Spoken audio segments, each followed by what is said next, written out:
Hey guys, today's episode is going to be a bit different, in part because I wanted to cleanse the palate and not focus solely on the immeasurable harm that the trans agenda is inflicting on our youth. No, instead, I'm going to talk about how I found myself on the right side of the aisle, my transition from the left to the right, when only 6 years ago I was a lunatic watching Rachel Maddow and screaming about Donald Trump on Twitter. Now, of course, I can't and won't simply leave the trans issue alone. However much I wish it would leave us alone for a day.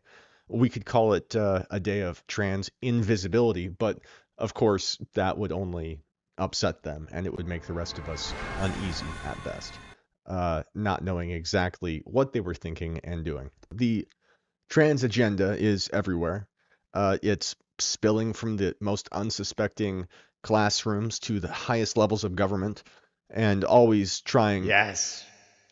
I'm with you even now. No, what? Can you sense it? Stop it! You're watching DubbleSpeak.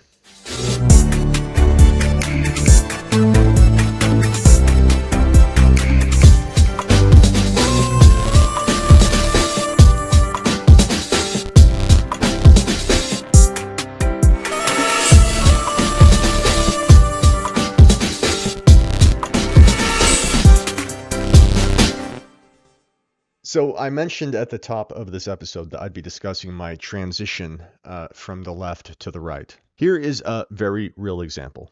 Okay, story time. A friend posts to Facebook. Her name is Liz, and she says that all white men are rapists. She hates them, and she hates you by proxy. Unless you're a woman, then thank you for watching my channel. Now, you reply, well, I guess technically anyone's capable of anything, but this feels a little accusatory and mean-spirited. I'm not one of those guys. And she retorts with venom that you don't know her experience, and that when you say you're not like that, it only further proves that you're misogynistic and that you're part of the problem. Now, this line of dialogue and the ensuing hopelessness that it brings can be applied to every facet of woke ideology. The point of this exercise, every time, is to beat you into submission. And it results in one of three things. Either A, you intake the information, decide you must be wrong, you don't believe it necessarily, but you also assume that your disbelief is the result of this failure on your part. This results in the man with pink hair and 3 cats. Here's B. You hear what was said. You're horrified that you've been accused of such a horrible thing. You delete the comment and message the woman apologizing. You never feel safe speaking like that again. And this results in the man who is withdrawn from politics. His son is now trans and he's fine with that. And then there's C, the only path that can ever lead towards salvation and a personal reinvention and a sudden clarity necessary to blossom into the conservative that you are. You intake the accusation, you consider it for a moment, and you're outraged at the suggestion that you're the problem when you've watched online as this woman has made it her full-time job writing about her victimhood, day in, day out, accusing everyone in her orbit of not contributing sufficiently to the cause. You write a comment, speaking your mind, you unfriend her, and you make a point not to block her, because blocking her would negate the process. It would prevent her from seeing what you wrote. Now, nobody who's told that they're dangerous because of their race or gender is immediately enlightened. Much like alcoholism, nobody drinks less today than they did when they first started. Because, of course, there was a time in your life where you'd never had a drink in the first place. Nobody intrinsically believes that white privilege and systemic racism are real. Kids look around at a black president, their favorite musicians, and their math teacher. It seems to them like we're on a pretty even keel. No, instead, it's something that has to be taught. And just like Liz accusing you of violent male dominance and misogyny, again, the three scenarios present themselves: accusation, confusion, and obedience. Threats of societal shunning and humiliation and excommunication and the loss of friends on social media. And those who contribute to it dutifully go along with it because they're young and they want to be a part of something big. When Obama was elected, I shouted, "It's about time." And I meant it. Racism was over. Life was pretty great. It was work and movies and family. It's hard to think of something that bothered me politically. This wild division was ignited about the time Trump ran for office. Now, I wasn't subscribed to John Oliver at the time. I didn't have HBO, but I was pummeled with his stuff from day one. Because the website PolitiFact checked 77 of his statements and rated 76% of them as varying degrees of false. And I bought it all, hook, line, and sink. I found Rachel Maddow, and I watched impatiently as she read over the Mueller report, knowing that Trump would be arrested any day now. 4 more years, so he can run out the statute of limitations on multiple felony charges. How did I buy into any of that? The orange bastard. And of course, it hadn't come. The Mueller report was lackluster, and it was all because of that Bill Barr. Rachel Maddow was she was informing my belief systems minute by minute. It was this factory that took my empty hunger for activism and churned it in unquestionable anger. I looked at the people around me on Facebook. Some of them were wearing MAGA hats. This was unconscionable. So I made a post. If you support Trump, then you're a racist. You're a bigot. He doesn't respect women. He's corrupt, and you people should be on a list. I can't believe anyone, even me, I can't believe people are saying that. I can't believe it. Yep, I said that. All of that. And I got applause and friend requests from people I'd never met in my life. This was activism. Saying disparaging things about my friends and strangers I knew nothing about. I was very proud of myself. And then I found a guy who claimed to be a leftist, just like me. Check. He thought the war in Iraq was a crime. Check. He believed that Julian Assange and Edward Snowden were heroes. Check. He wanted money out of politics. Check. He didn't like how corporate donations influenced our elected officials. Check. He thought that Trump was a boob. He wasn't qualified to be president. Check. So far, this guy agrees with me, and I'm still safely inside my bubble. But then he said that Trump was being maligned by the left, that his qualifications, lackluster though they might be, didn't matter in this conversation. He said that the Mueller report was a witch hunt, that the left was power hungry, they were bought by corporations, and he shared receipts proving that in Congress, both the left and the right were voting as a unified party in favor of giant donations. The system was voting against our interests, both here and abroad, and whatever I thought of Trump, there was a fabricated narrative being sold. I didn't have to go scream or confront someone outside Congress. Everyone hated Trump so much that just saying on Facebook that Trump was being maligned was enough that people began associating me with the alt-right, which was weird to me. I realized all this time that I'd previously had zero nuance.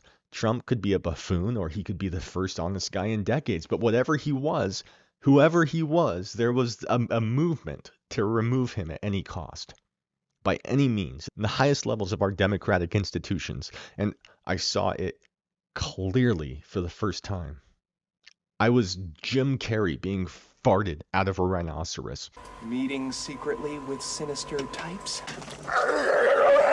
Jimmy Dore threw me a life preserver, and I clung to it. It took me from being this pretentious, whiny, "Oh, you idiot," obnoxious sycophant, and it put my focus on the larger system. Free Assange, end the corruption. He'd have on right-wing personalities, and it seemed like I'd found some level ground where we could meet in the middle. And to this day, I still have a lot of love for Jimmy Dore. his relationships with Joe Rogan and Matt Taibbi, Glenn Greenwald, Tucker Carlson, their admirable nods to what could be seen as a plateau where both sides can agree, if only for a moment. Okay, let's talk about it. Jimmy Dore subscribes to Medicare for All, made famous by Bernie Sanders and that screaming two-faced viper AOC. Now, I think, like me, you're probably capable of listening to a person speak and taking one thing that's good and tossing another thing. The left call him the alt-right. Do you know why? Because he believes in free speech. That tells you everything. Now, he believes in Medicare for all. I guess I don't want to, but fine, let's talk about it. Do I think that it's ridiculous that a $3 bottle of saline ostensibly costs $100 in practice at the ER? Yes, that's absurd. They're raking their customers over the coals, and COVID blew the lid off of the pharmaceutical industry as a whole. Them, like Pfizer and CNN, the whole thing is corrupt. The whole thing is broken. It's wild. But are you going to take the entire medical infrastructure and give it to the government that just spent $1 trillion bailing out Ukraine, that's just begging, oh, I'm so hungry for World War III? I care about America. I care about my state. I care about my county. I care about my city. I care about my neighborhood. I care about my family. That's what I care about. The thought of giving our entire medical infrastructure to the government that can't get us a single thing right. I'm fine debating it, but right now we need to stop bailing out other countries. How many drug problems do we have in this country? How many kids aren't getting the education they need? Or when they do get the education, it's at the hands of trans people who don't know what the hell they're talking about. We got to fix like everything before we can talk about Medicare for all. But I'm always in a state of growth, and lately I'm more informed by community-focused people, such as Matt Walsh, Brett Cooper, the folks at PragerU. I'm positive I'm not done. I am fixed in my stance on woke indoctrination and mob mentalities. And so I find myself most useful speaking on the matters that I know with every fiber of my soul.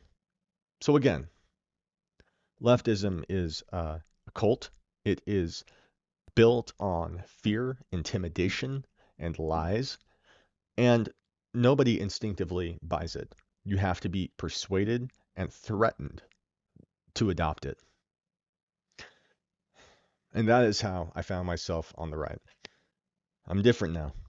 Now, previously we spoke a lot about the trans agenda and how harmful it is. We're not done. There's still a lot of work to be done. But I wanted to lighten this up a bit. So, here, watch this. I remember when I lost my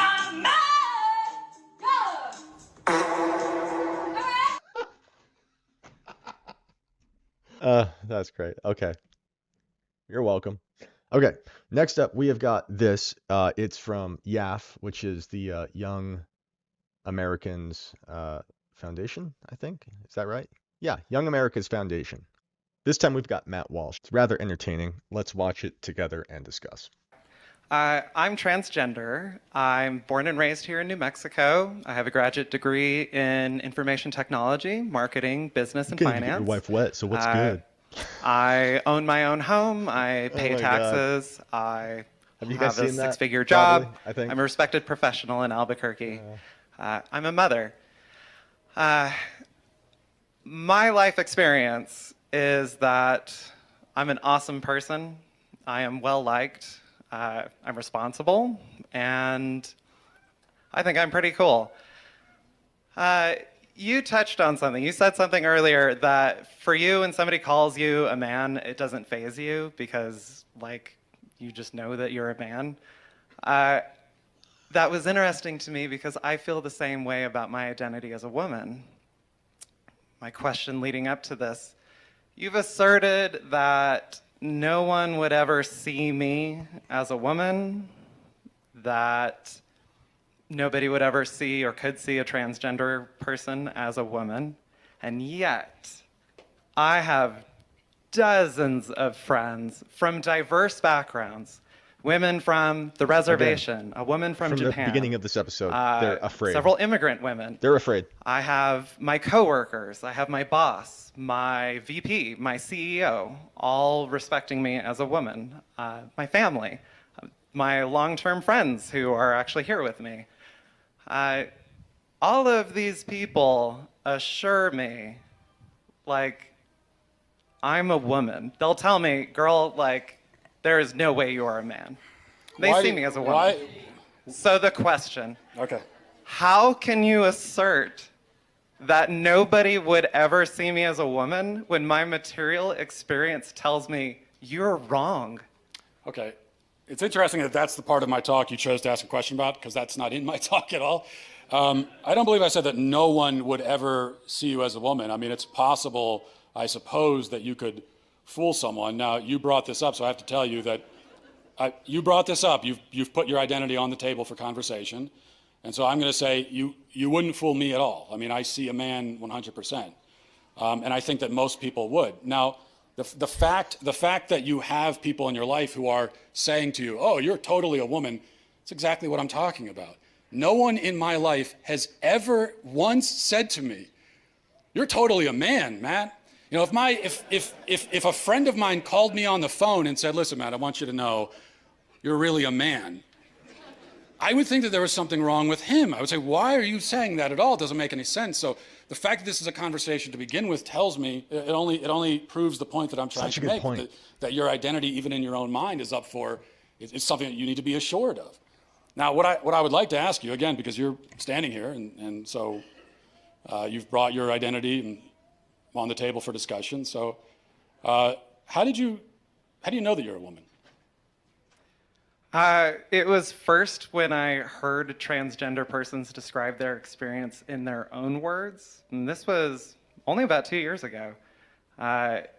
Hearing somebody describe things, it was a woman from like England, describing her experience, her childhood, her teenage years. And it blew my mind to be listening to her, because it was just some podcast that I was listening to while I was like doing laundry. But it blew my mind to hear somebody so eloquently and precisely describe things that I had experiences What that was I the had description? experienced. What did they say? Okay, so I am honestly hesitant. I know that you touched earlier about the difficulty that transgender women might have in describing their identity, but I want to state, I honestly don't feel that you would engage in this conversation in good faith. Then why are you And here? so- Why did you stand up to talk to me if you don't want to have a conversation? You're saying that you discovered that you're a woman. I'm asking you how you did. That's a very fair question. Okay. How do you know that you're a woman? That's fine. All right. So first of all, listening to transgender people, and it was like, okay, this is a one-off. I just want to say, I mean, this isn't going to go the way this man thinks it is, okay? Or maybe he knows. But for the record, this is not how this usually goes. This man in a dress is actually being respectful. It's commendable. And it's commendable that he got up there and spoke at all. So, good for him. One person describing these things, things like looking at yourself in the mirror and not recognizing yourself, hearing compliments like you are such an example, like a positive masculine role model, and just hearing that and being like, it feels like they're talking about somebody else. It means feeling alone, even when you're surrounded by guys, even when you have a lot of friends, and I was active in like Boy Scouts. I'm an Eagle Scout. I had great masculine role models my whole life, and yet I never felt like I belonged. I felt welcome and included. Why does that make you a woman? This guy, Because as opposed to just a man who doesn't get along with just some like other man, Mac from Always or a Sunny. man who's depressed, or a man who doesn't feel at home totally in his body, which, by the way, is a pretty universal human experience. Everybody goes through it at one time or another. So in what way does that make you a woman, though? And it's interesting. You're telling me that you listen to the experiences of other transgender people. Well, yeah. But what about women? So Because trans women are women, you would say, right? I would say that. Yes. Exactly the same. Yes. Okay, well then why do Well- you need to hear the testimony of trans, quote unquote, trans women? Like how you pick any actual woman in this room? In what way do you know that you belong in the same category as them? I know because they tell me. So here was the You need them to tell you what you are? women. Yes, I trust the opinions of the women around And me. if most it's women- incredible. You might try it sometime. If most women voted and said they don't see you as a woman, would you say I'm not a woman anymore? If who? If most women voted and said they don't see you as a woman anymore, would you then relent and say I'm not a woman? I would say most people on the planet have no idea who I am. I'm going to trust the opinions of the people who've spent their lives with me. But you are relying on other people to tell you who you are, is what we're establishing. For context, I know you like to say, everybody's rah-rahing and supporting transgender people, and yet they're still killing themselves, etc. But I'm standing here in a room full of people applauding you and asking questions like, how can I put out legislation here in New Mexico, my home state I grew up in, to try to reverse transgenderism? I'm not safe. And it How are you wasn't, not safe? You just said you're standing in a room with people who disagree with you and you're perfectly fine. So how are you not safe? Okay, look, we're going round and round. Answer it. You don't want to answer any of the questions. Maybe we'll end with this because we're talking about womanhood. So people can probably shout out the question I'm going to ask you right now. Okay. I think that he's actually grateful that I think it was merciful that Matt changed the subject there. He clearly didn't have anything to say to it, and it would have been the end of the conversation. He had nothing to say. He's perfectly safe in that room. Nobody's throwing anything at him. And if anything, there is a mob of people outside that room who desperately want to get in to strangle Matt to death. Okay. But you know that you're a woman. Yes.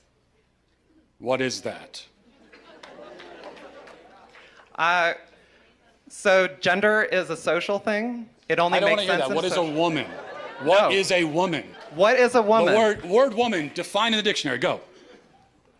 A woman is somebody who is included and respected and seen and participates in society, recognized by other women. If you speak with women, That's a circle. Circular definition. that's mine. Whatever. Okay. All right. Okay. Okay. Next up, we have another scene from the same event at YAF with Matt Walsh. Let's watch this, and we'll discuss. So you've talked a lot about the mental illness and depressed and anxious population in the trans community, but you don't talk about the happy people in the trans community and how these preventative measures of, let's say, like puberty and the surgeries that go for gender affirmation and how these are life-changing and life-saving. I know So, many people... How do you know? Oh, okay, 1 second, if I can finish my conversation. Okay. Many people in my life have had these interventions made, and it's saved their lives. I can list dozens of people in my life. So what do you have to say for... You can list dozens of people who had surgeries and drugs as children and would be dead today if they hadn't? I'm sorry. Let me rephrase that. Dozens of people who have had interventions, including gender affirming, let's say therapies, yes, hormones, surgeries, that have made their lives better. I'm not saying it didn't force them to commit suicide, but it made their lives better. What do you have to say for the happy trans community? They're not happy. I guess I would throw it back at you first because the burden of proof is on you on this one. And I'll explain why the burden of proof is on you. Because as I went over in the talk, for thousands of years, human beings existed, and there was no such thing as trying to medically transition people into another gender. And as far as we know, there was no suicide epidemic because of it. And then in the last few years, people like yourself have come along and said, we desperately need to do this, or people... So I want to say this is another part of a larger thread that Matt has talked about a lot in the past. The argument made is that children are, especially in the trans community, are ending their own lives at an unprecedented rate compared to the rest of the population. Now, they say that that's because they're not being affirmed. However, they also say that transgender people have been around for thousands of years and that they only now had the freedom to come out, which is an absurd statement. So the question that Matt usually poses is, how is it possible that if, say, 50, 100, 200 years ago, it wasn't appropriate to come out as trans, but there were still this 1 in 5 kids were trans, okay? It's not a social contagion. 1 in 5 kids are trans. Why weren't kids just mysteriously killing themselves at the rate that we're seeing today? Surely it must have been just as bad back then, if not worse. I mean, we're more tolerant today than we were back then.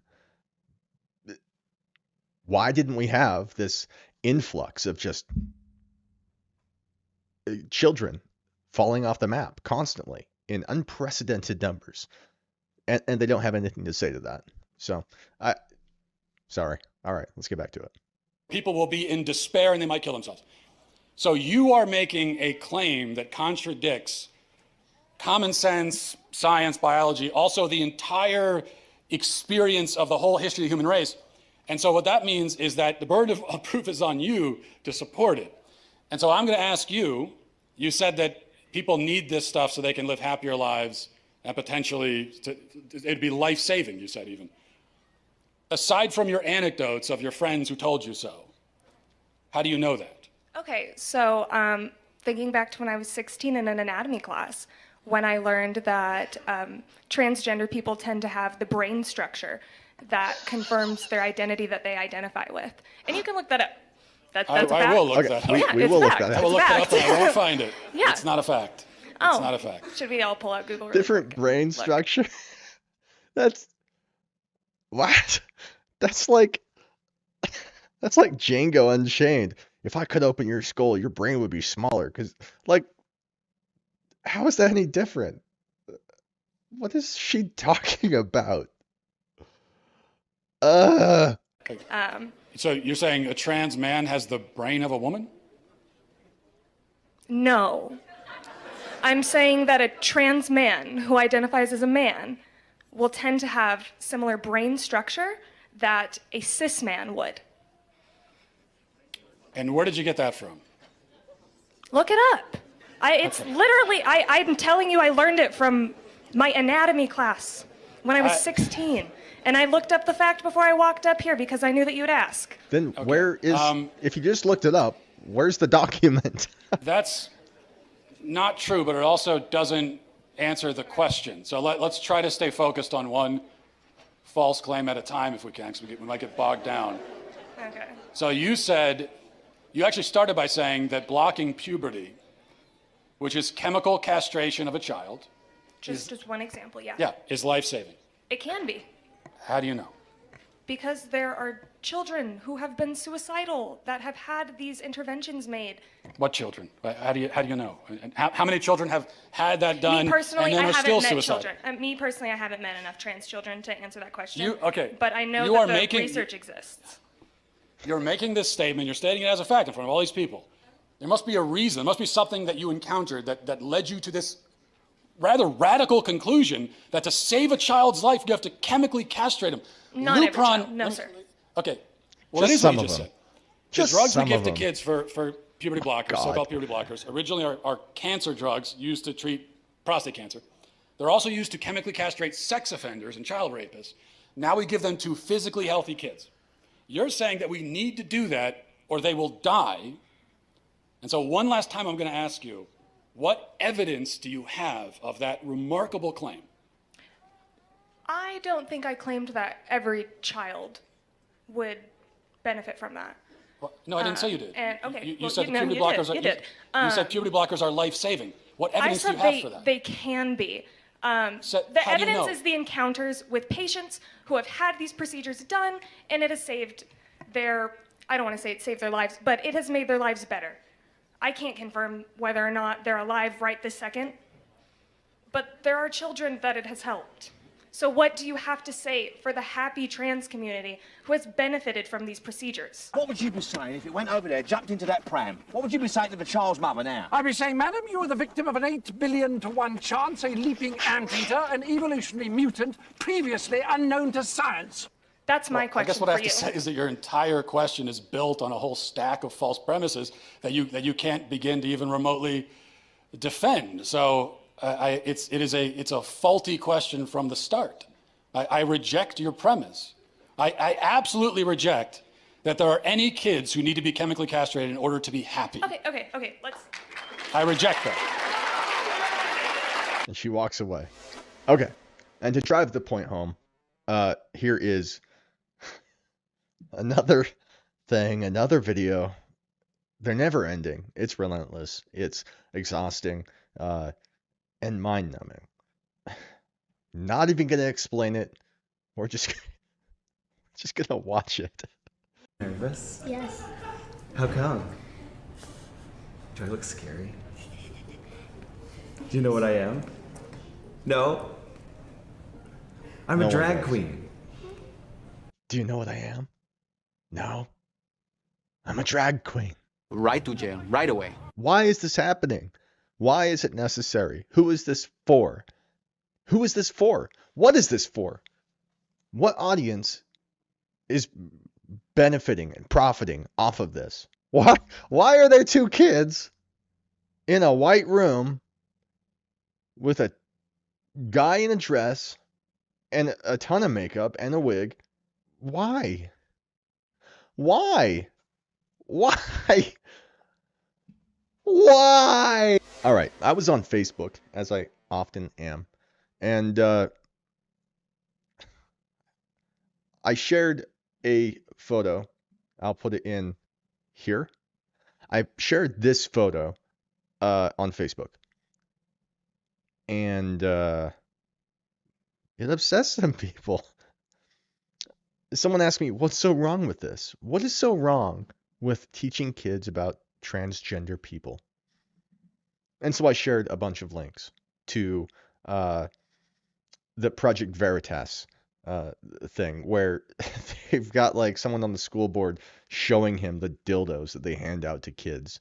I showed them links to schools going out of their way to indoctrinate children, and even preventing parents from knowing it was happening.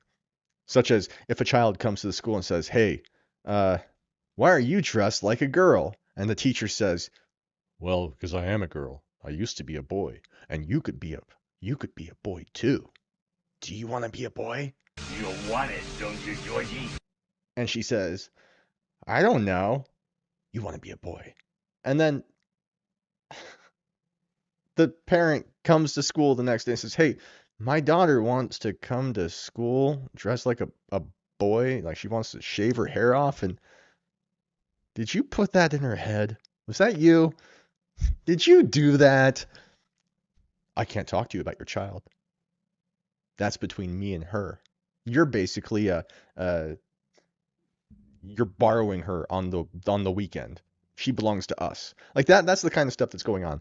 Before you go, no matter how alluring it is, do not put your genitals or your butthole near the pool drain. You got it? In fact, cover your butthole. Okay, go. Okay, go, kid, go. Cover that butthole, kid. Matt, stop talking to the children about their buttholes, okay? It's not appropriate. Anyway, I shared that, and from one particular woman, I'm not going to share screenshots because I want some anonymity for these people. I know them after all, and they know me.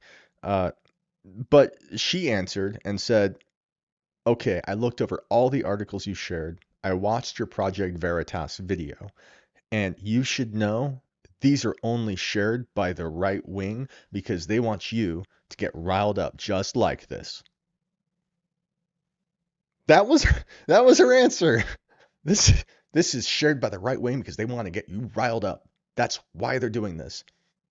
And I replied and said, okay, all right. I don't care who's sharing it. I'm glad it's being... You're telling me there's this video from Project Veritas where a guy is talking about teaching kids the difference between sucking it and spitting on it, and what dildos are like, there's a video of that. Here, let's watch some of it. Let's watch it right now.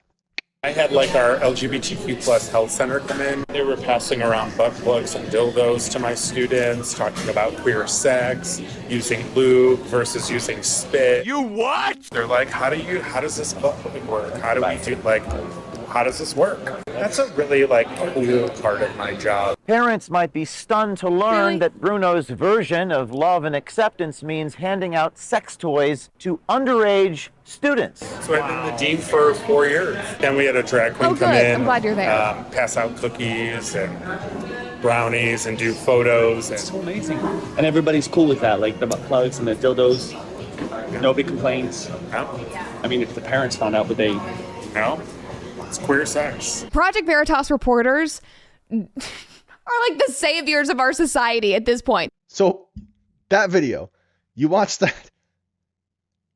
Who cares where it's coming from? What are you talking about? So she says that this is only shared by the right-wing outlets in order to get you riled up. Now, what you're saying is that it's only being reported by right-wing outlets because the left is perfectly okay with it. That's what you're saying. That's what you're saying. What in the world? And like, I had like another 10 people pile on and agree with me, and I don't know. What in the world? It's the left. All right. Anyway, I say that to show you this. Okay. It's all connected, man. It's all connected. I teach in an explicitly trans-affirming high school. We have gender support plans. We have a gender-affirming wardrobe at our school. We have binders on demand for our students, and other shapewear can easily be ordered. We have students that express themselves in all manner of different ways, and I couldn't be prouder to work at a school that's so amazing. If you would like to have your school also be an explicitly trans-affirming school, let me know. Maybe we can figure something out. They have binders on demand. Do you know what a binder is? It's a thing that a girl wears, a young girl usually, that like flattens out her breasts to give the impression of a flat chest. It is the prerequisite to hormone therapy and testosterone, and I mean, this is a conveyor belt. Okay, you pick up the kid, you slap her down on a conveyor belt. They flatten her chest. They affirm her instead of taking her to a therapist. And oftentimes they don't tell the parents. Next step is hormone therapy. Next step, as they get older, is testosterone, puberty blockers, and then finally lopping off your breasts, followed by inevitably crying because you've been sterilized, you can't have children, and now you're hideous. Oops. And lastly, before I let you go, this is a supercut of leftists losing their shit from Daily Wire. Plus, this is a couple of years ago. It's perfect.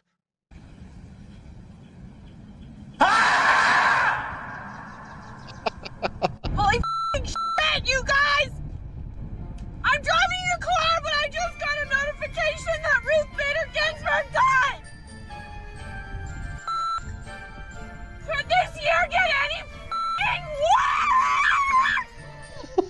Ruth, you just had to make it to 2021! Up to people that are pro-life! Just let me murder my baby! I just saw the pro-life side driving down the road having a mental breakdown!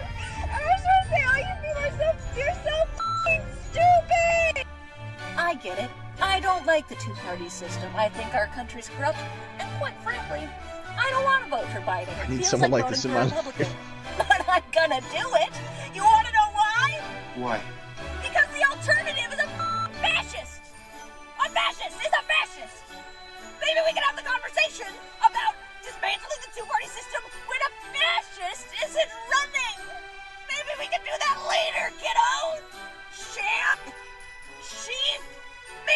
can talk about it later!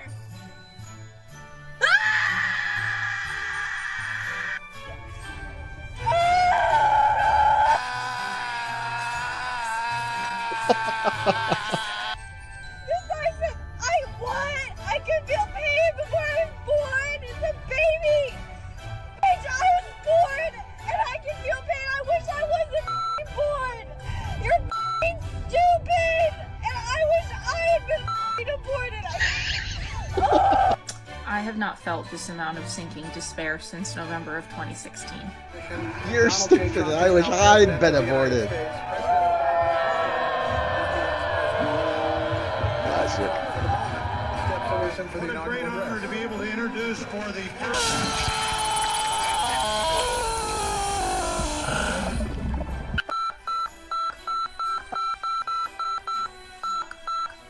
Seriously? Phooey. I have never seen bleeping like that. I was violently, physically ill the day after the election. Why? Why? I said why? Loud noises! I'm honestly shaken to the core with fear.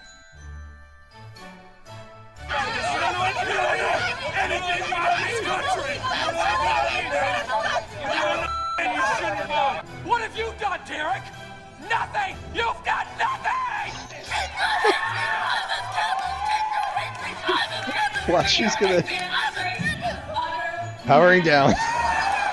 Yeah, nothing left. I am untethered and my rage knows no bounds!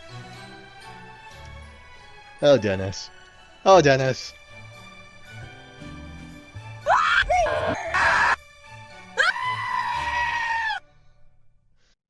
Okay. Nobody does it like the Daily Wire. Props to them.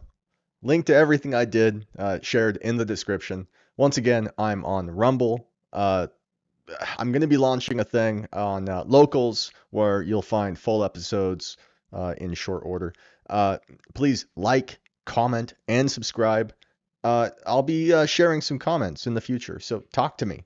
Talk to me. And I'll talk back to you.